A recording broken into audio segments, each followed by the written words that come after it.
one of the ways that we can classify bacteria and also test the bacteria is, and determine what type it is through something called gram staining. It's got a capital G because it's the name of the scientist that developed the technique. Now, gram staining is a way for us to determine the difference between gram-positive and gram-negative bacteria. And it all relates to the structure of the cell wall. So I'm going to discuss with you the structure of the cell wall. I'm going to briefly talk to you about how we do the test and what a positive and negative test looks like. So, first of all, we have with our gram-negative bacteria, we have an external, we have an outer membrane. Gram-positive bacteria does not have the outer membrane. The main thing that makes up the cell wall of both gram-positive and gram-negative is this stuff called peptidoglycan. It's a polymer made of amino acids and sugars. So it's a polymer, it's a big long chain of amino acids and sugars, and that's what makes up the cell wall. In our gram-negative bacteria, we have quite a thin layer of peptidoglycan, whereas with our gram-positive bacteria, we've got a very thick layer of peptidoglycan. So that's our peptidoglycan layer. So the main difference is the gram-negative has an outer membrane and a thin peptidoglycan layer, and the gram-positive has a thick peptidoglycan layer and no outer membrane.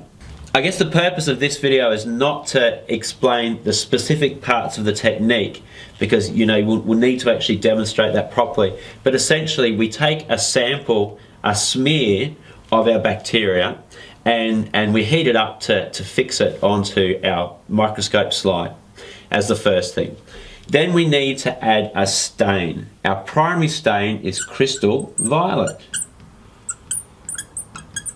Now, as you possibly imagine, violet gives us a purple colour. It's the primary stain. After each of the steps, we wash the excess off, and then after we've done our crystal violet, the next step is to add iodine, which fixes our stain. Fixing the stain. It fixes it so it doesn't go anywhere. So we do that as the next thing. After that, we need to add our alcohol, which is a decolorizer. Now I'm going to explain why we do that in just a minute after I talk you through each of the steps.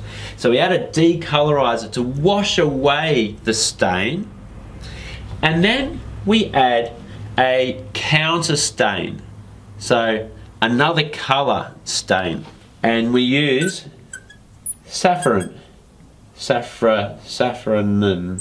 think it is, and I'll just double check that for you, saffron, and that's the counter stain. Now we know the steps. I'm going to explain to you, well, I'll just also say what a positive and negative looks like. So a positive test gives us a purple colour stain. A negative test gives us a pink.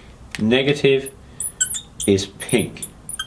Alright, so a positive gives us that bright violet purple colour, and the negative is pink. So a gram-negative is going to look pink under the microscope, whereas the positive is going to look purple. So let me explain how this links to this to make sense for us. The crystal violet is our primary stain. When we add that to our bacteria sample, it goes in and it gets absorbed by the peptidoglycan layer. So we have our, let's pretend that this yellow colour is our crystal violet stain. So it seeps in and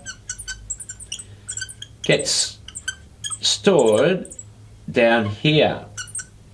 And this is where we have our purple colour. And also the same thing, it goes through into here.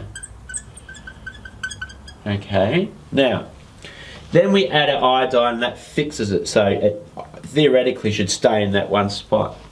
When we add our decolorizer, well, what that does is it removes the outer membrane. Okay, because that's alcohol soluble, so the outer membrane is removed, and because we've only got such a thin layer of peptidoglycan, the crystal violet washes away, and so we don't have that crystal violet anymore. Whereas with our positive, because we've got the thick peptidoglycan, the crystal violet remains there in that position. So when we add the counter stain, which is a pink colour, that then comes down and stains the gram-negative bacteria, so we can see it in a pink colour. And I've run out of pens. Okay, so unfortunately I haven't been smart with these colours. But so we end up getting the counter stain in here. It's a negative test for gram staining. Whereas with this one here, yes, the counter stain goes on, but the purple or violet is a stronger colour, so it looks purple. The positive test is purple, the negative test is pink. It's purple because of the thick peptidoglycan layer holds on to the crystal violet. The negative looks pink because the crystal violet gets washed away by the decolorizer because the peptidoglycan layer is too thin.